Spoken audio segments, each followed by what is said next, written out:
Hi, Lake Grove. Our 365 devotional today comes from the book of Acts, chapter 5, verses 1 through 11. In the Storybook Bible, it is story 341, and it's titled The Couple Who Lies to God.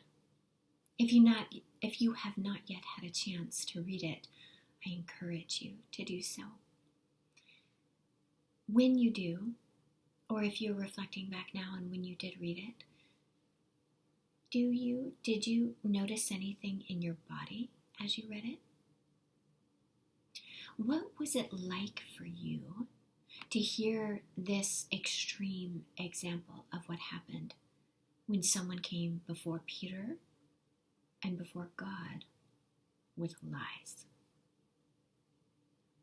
Have you ever experienced that feeling where blood drains all the way like from your throat down into your stomach? You can feel it moving like that, or you suddenly want to curve in and cave towards yourself. I think that physical sensation in our bodies is called shame. We know when we have opportunity to hide and we want to take it. This story is so painful, isn't it? It is also very decisive. There was no waffling here. But let's walk through it and see what happens. Here, Ananias and Sapphira are invited to be a part of this incredible community that I'm sure they are watching kind of take the area by storm.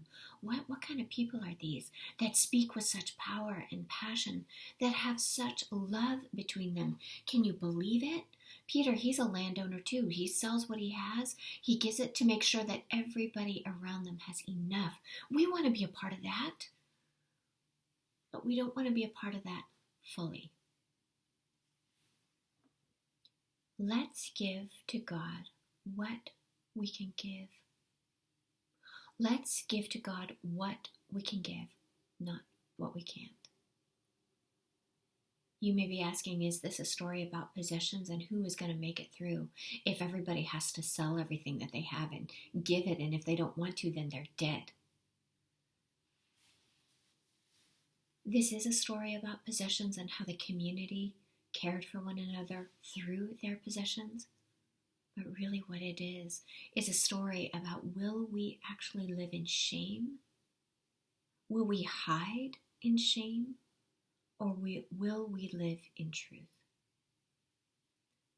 Peter, erupting with them with such a note of despair. How could you deceive God this way? How could you walk in that deception and do it? That was the problem, not the giving. If you noticed, he said, did you not realize that all of your possessions, they are truly yours? And you were free to sell it, and you're free to give it as much or as little as you wanted. The problem was the lie. And I want to pull it back even from the lie.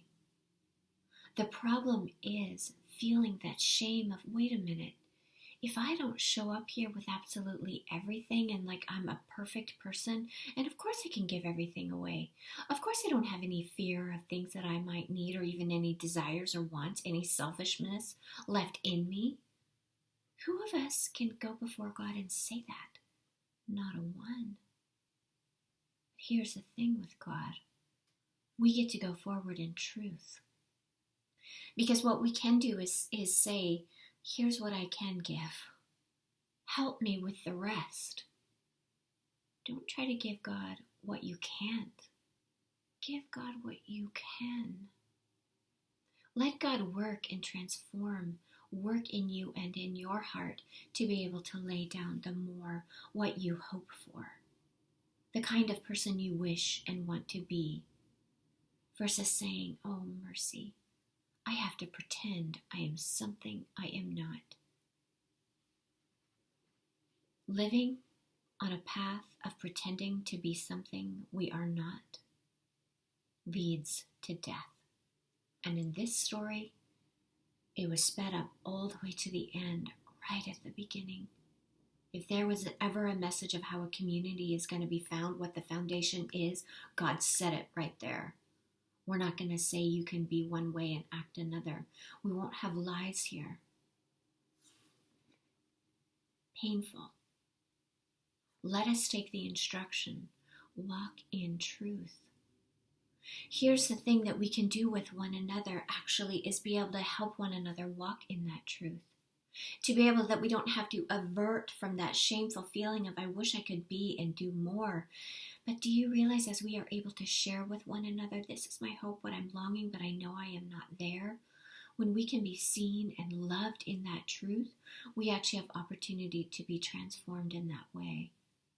If we show up and say, I'm going to just live a lie the whole time, we cannot. God lays before us two paths, one to life, one to death. Let's choose the path of truth into life. You are dearly loved. Shame, hiddenness, does not need to claim your life. Blessing to you, Lake Grove. Live in truth.